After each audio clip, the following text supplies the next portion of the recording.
आज इस वीडियो में होलिका मैया की कथा सुनाने जा रहे हैं।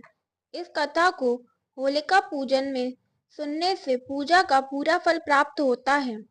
होली का त्योहार क्यों मनाया जाता है और कौन थी होलिका, और विष्णु भक्त प्रहलाद से हिरण्यकश्यप क्यों ईर्ष्या करता था, जानेंगे इस वीडियो में। तो सुनते हैं इस कथा को। सुनिए।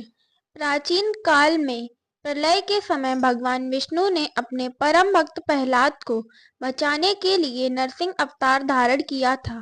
प्रहलाद के पिता हिरण्यकश्यप राक्षस कुल के थे, जो असुर कुल में एक बड़े राजा थे। हिरण्यकश्यप ने अपने शासन में हर किसी को विष्णु पूजा करने से प्रतिबंधित किया था। जो कोई विष्णु की पूजा करता उसे हिरण्यकश्यप दंड देता। लेकिन इसी अधर्मी असुर के घर पर जन्म बच्चा प्रहलाद विष्णु भक्त में कब लीन हुआ, यह बात खुद हिरण्यकश्यप को भी पता न चली। जब प्रहलाद को विष्णु भक्ति में लीन हिरण्यकश्यप ने देखा तो उसे तुरंत पूजा छोड़ने को कहा, लेकिन विष्णु भक्त प्रहलाद ने अपने पिता की एक ना मानी। अपने ही पुत्र को विष्णु भक्ति में लीन देखकर हिरण्यकश्यप क्रोधित हुआ। हिरण्यकश्यप को लगा, यदि यह बात दूसरे राज्यों में फैलेगी तो लोग यही कहेंगे कि दूसरों को भक्ति मार्ग का रास्ता छोड़ने के लिए प्रताड़ित करने वाला असुर राजा अपने पुत्र को ना संभाल सका। इसलिए हिरण्यकश्यप ने अपने पुत्र को मारने का संकल्प लिया। हिरण्यकश्यप ने अपने सैनिकों को पुत्र प्रहलाद को मारने का आदेश जारी किया।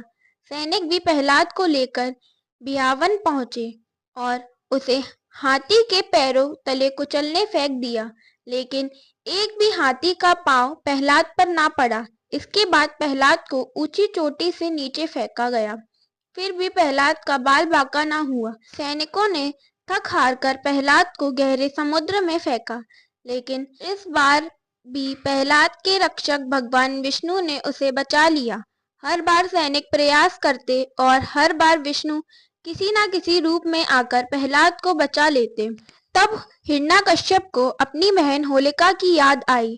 होलिका हिरण्यकश्यप और हिरण्यकश्यप नामक योद्धा की बहन और प्रहलाद, अनुहाद, सहाद और हाद की बुआ थी। महर्षि कश्यप और दिति होलिका के माता पिता थे। होलिका का जन्म जनपद कासंगज के शोरो छुकर क्षेत्र नामक पवित्र स्थान पर हुआ था।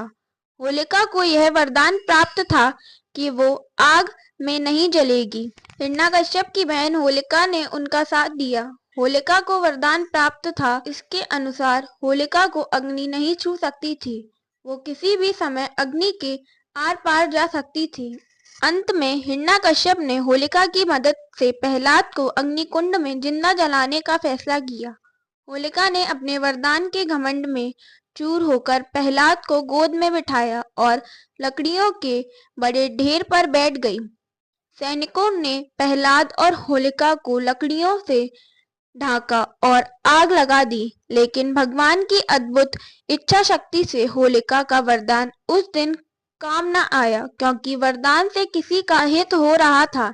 इसीलिए होलिका का काल उसी का वरदान बना। अग्नि में होलिका जलकर राख हो गई, लेकिन प्रहलाद को आँच न आई। ईश्वर की कृपा से प्रहलाद बच गया और होलिका जल गई।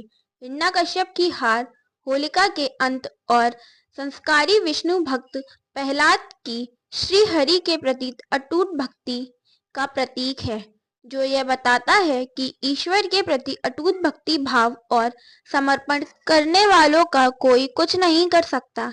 इसी खुशी में होली का त्योहार मनाया जाता है। इसी दिन से प्रेरित होकर होली से पहले होलिका दहन की परंपरा निभाई जाती है। इस होली के त्योहार को असत्य पे सत्य की जीत के ऊपर लोग इसे बड़ी धूमधाम से मनाते हैं। जय श्री हरि, जय श्री कृष्ण। ओम नमो भगवते वासुदेवाय नमः।